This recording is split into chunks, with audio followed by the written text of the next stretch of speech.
जैसा कि पिछले पार्ट में हमने देखा था कि डिंग की सर्जरी शुरू होने वाली है और वो बहुत ही ज्यादा घबराई हुई भी है। अब डिंग ऑपरेशन थिएटर में जाने ही वाली होती है कि उसे चैन का मैसेज आता है। मैसेज में चैन ने लिखा था कि आज मुझे बिजनेस ट्रिप के लिए जाना होगा, मैं ट्रिप से आने के बाद तुम्हारे साथ ही रहूंगा। इस मैसेज को देखकर बेचारी डिंग और भी ज्यादा हर्ट हो जाती है कि चैन को हमेशा की तरह आज भी सिर्फ अपने बिजनेस की ही पड़ी है, वो बहुत सेल्फिश है। डिंग का सर्जरी तो वैजन करता है, मगर सर्जरी के दौरान एक बात ऐसी होती है जिसे देखकर सारी नर्स हैरान थी। सर्जरी के टाइम डिंग को बेहोश करने की कोई जरूरत ही नहीं पड़ी, वो खुद ही सो गई थी और सोते वक्त उसकी आंख से बार बार आंसू भी निकल रहे थे। सर्जरी के बाद जब डिंग नींद से जगती है तो वो वैजन को बताती है कि मेरी एक प्रॉब्लम है, मैं जब भी नर्वस होती हूँ तो मुझे नींद आने लगती है और मैं गहरी नींद में चली जाती हूँ। वैजन भी उसे कहता है कि ये कोई बहुत बड़ी प्रॉब्लम नहीं है। वैजन डिंग से अब रेस्ट करने का बोलकर बाहर चला जाता है, पर डिंग तो रेस्ट वेस्ट करना छोड़कर सिया से जाकर अपना फोन मांगती है, ये चेक करने के लिए कि क्या चैन ने उसे कोई मैसेज किया है। दूसरे सीन में हम डॉक्टर ईरन को देखते हैं जो कि सर्जरी कर रही है। इसके बाद ईरन वैजन के रूम में आती है और उसे कहने लगती है कि मैंने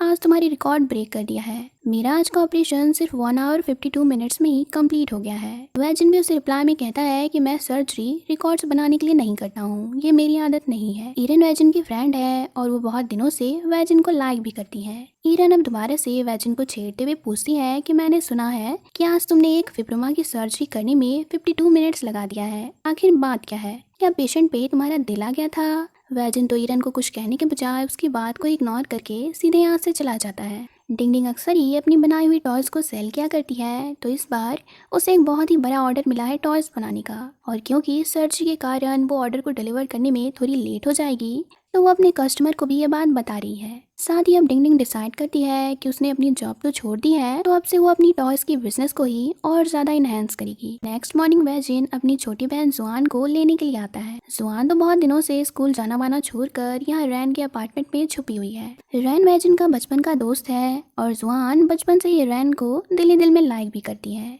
जबकि रैन उससे 7 इयर्स का बड़ा है और साथ ही वो जुआन में इंटरेस्टेड भी नहीं है। अब जुआन को वैजन कहता है कि तुम कितने दिनों तक स्कूल नहीं जाने वाली हो, पर जुआन भी उसे बहुत रिक्वेस्ट करके कहने लगती है कि मैंने पैड कम्युनिकेटर में ग्रेजुएशन कर लिया है, इसलिए अब से मैं अपना खुद का कैफे खोलना चाहती हूँ। वो वैजन से कैफे खोलने में उसकी मदद करने के लिए बहुत रिक्वेस्ट भी करने लगती है। वैजन मान तो जाता है, पर इसके बदले वो जुआन को घर चलने को कहता है। ये दोनों भाई बहन अब घर लौट रहे होते हैं कि रास्ते में बारिश होने शुरू हो जाती है। इसी वक्त वैजन को रास्ते में डिंग दिखती है, तो वो बारिश के कारण से डिंग को अपनी कार में ही बिठा लेता है। इसके बाद वो डिंग का चेकअप करने के लिए उसे अपने साथ हॉस्पिटल भी ले आता है, क्योंकि डिंग का सर्जरी कल ही हुआ है और वो आज बारिश में भी भीग चुकी है। वैजन तो डिंग का चेकअप करने में लगा हुआ है कि उसे ढूंढते हुए इसी वक्त ईरन आ जाती है। जुआन भी उसे बताती है कि भाई अभी बिजी है, वो अपनी पेशेंट का चेकअप कर रहे हैं, जिसके बाद यहाँ से ईरन चली जाती है। अब डिंग का कपड़ा भीग गया था तो वैजन उसे पहनने के लिए अपना एक कोट भी दे देता है,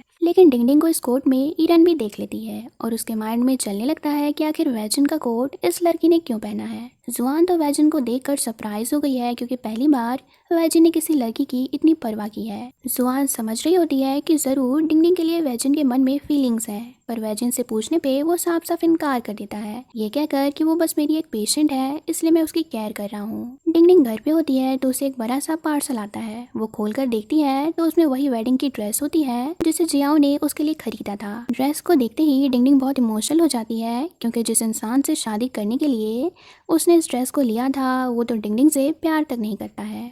जुआन तो घर आते ही वैजन को एक बार फिर से डिंग के बारे में बोल बोल कर चिढ़ाने लगती है, पर वैजन भी अपने रूम में चला जाता है और वो एक कैट टॉय जो उसे बचपन में मिली थी उसे देखने लगता है। यहाँ पर हमें एक फ्लैशबैक का सीन भी दिखाया जाता है, जिसमें वैजन अपनी मॉम के फ्यूनेरियल को छोड़कर सड़क पे रोते हुए जा रहा होता है कि तभी उसका एक्सीडेंट होने वाला होता है, पर उसे एक बच्ची ने बचा लिया था और ये टॉय भी उसी लड़की ने वैजन को दिया था। चैन बिजनेस ट्रिप से लौटते ही सबसे पहले डिंग के पास आता है। डिंग उससे बात तो नहीं करती है, पर उसे बहुत अच्छा लगता है कि आखिर चैन मुझसे मिलने को आया है। पर इसी वक्त चैन को जिशन का कॉल आ जाता है और वो डिंग को अपना ख्याल रखने को बोलकर यहाँ से चला जाता है। जाते जाते बाय चांस चैन को वैजन का दिया हुआ कोड दिखता है। वो डिंग से पूछने लगता है कि ये किसका है। डिंग भी नॉर्मली उससे कह देती है कि ये मेरी एक फ्रेंड का है। इसके बाद चैन को घर के बाहर सियाओ भी मिलता है। सियाओ चैन से गुस्से में बात करने लगता है, क्योंकि चैन के कारण ही डिंग बहुत हर्ट हुई है। साथ ही वो चैन को जानबूझकर बताता है कि डिंगडिंग का जिस डॉक्टर ने ऑपरेशन किया है वो शायद डिंगडिंग के लिए स्पेशल फीलिंग्स रखता है।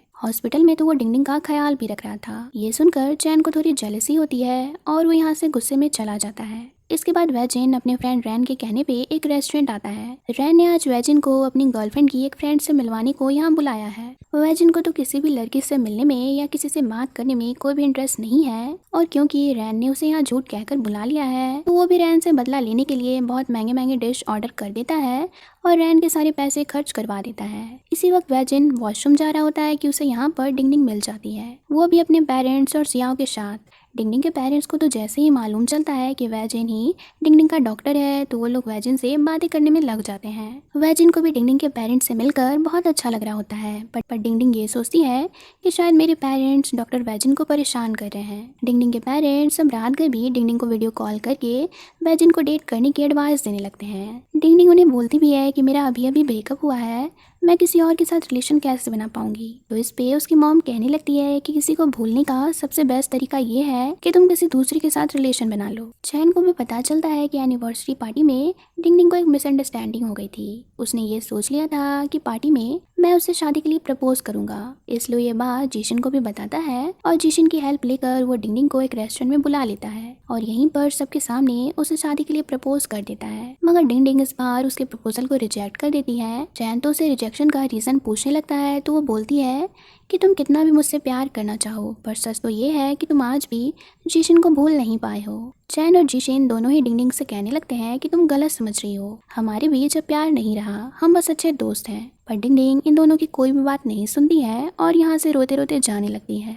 अब क्योंकि जुआन अपना खुद का कैफे ओपन करना चाहती है तो आज वैजिन उसे कैफे के लिए प्लेस दिखाने को ले आता है, लेकिन इसी वक्त जुआन सड़क पे डिंगडिंग को जाते हुए देखती है। ये बात वो वैजिन को भी बोलती है और वैजिन जब डिंगडिंग को ध्यान से देखता है तो उसे मालूम चल जाता है कि डिंगडिंग रो रही है, इसलिए वो अब जाकर डिंगडिंग को रोकता है। डिंगडिंग तो वैजिन को देखकर फटाफट अपना आंसू पोंछ लेती है और उसे कहने लगती है कि मैं यहाँ बस अपने दोस्त के साथ कॉफी पीने को आई थी। अब इसी बीच सड़क पे एक बाइसाइकिल आ रही होती है और डिंगडिंग को बचाने के लिए वैजिन उसे अपनी ओर खींच लेता है। ये दोनों तो यहाँ पर थोड़ी क्लोज आ जाते हैं, लेकिन तभी इन दोनों को इतने पास चैन और जीशन भी देख लेते हैं। चैन यहाँ पर डिंगडिंग को ढूंढते हुए ही आ गया है, पर डिंगडिंग को ऐसे वैजिन के साथ देखकर वो गलत समझ लेता है और डिंगडिंग को कहने लगता है कि तुम इसी लड़के के कारण मेरे प्रपोजल को ठुकरा रही हो। वैजिन भी चैन की ऐसी बातों को सुन के उससे पूछता है कि पहले ये बताओ तुम कौन हो। तो चैन उसकी ओर गुस्से से देखकर उसे कहता है कि मैं डिंगडिंग का बॉयफ्रेंड हूँ। चैन गुस्से में डिंगडिंग को अपनी साइड करने के लिए इतनी जोर से खींचता है कि डिंगडिंग के हाथ में बहुत ज्यादा दर्द होने लगता है। वैजिन भी डिंगडिंग का हाथ चैन के हाथ से छुड़वा कर उसे कहने लगता है कि अगर तुम सच में डिंगडिंग के बॉयफ्रेंड हो तो तुम्हें पता होना चाहिए कि इसका अभी अभी सर्जरी हुआ है और तुम उसे ऐसे खींच नहीं सकते हो। डिंगडिंग भी इन दोनों के बीच बढ़ते हुए इस बहस को देखकर वैजिन को चुप रहने को बोलती है, बट यहाँ पर डिंगडिंग वैजिन को डॉक्टर कह के पुकार लेती है, जिसके बाद चैन डिंगडिंग से गुस्से में कहने लगता है कि तुमने मुझे बताया नहीं कि तुम्हारा ब्रेस्ट फिब्रोमा का डॉक्टर एक लड़का है। चैन के ऐसे नैरो माइंडेड बातों पे डिंगडिंग को बहुत बुरा लगता है। वैजिन भी चैन को कहने लगता है कि आज के जमाने में भी तुम ऐसे सोच के साथ जी रहे हो। इसी सीन के साथ ये पार्ट खत्म हुई। मिलते हैं नेक्स्ट पार्ट में। Thanks for watching.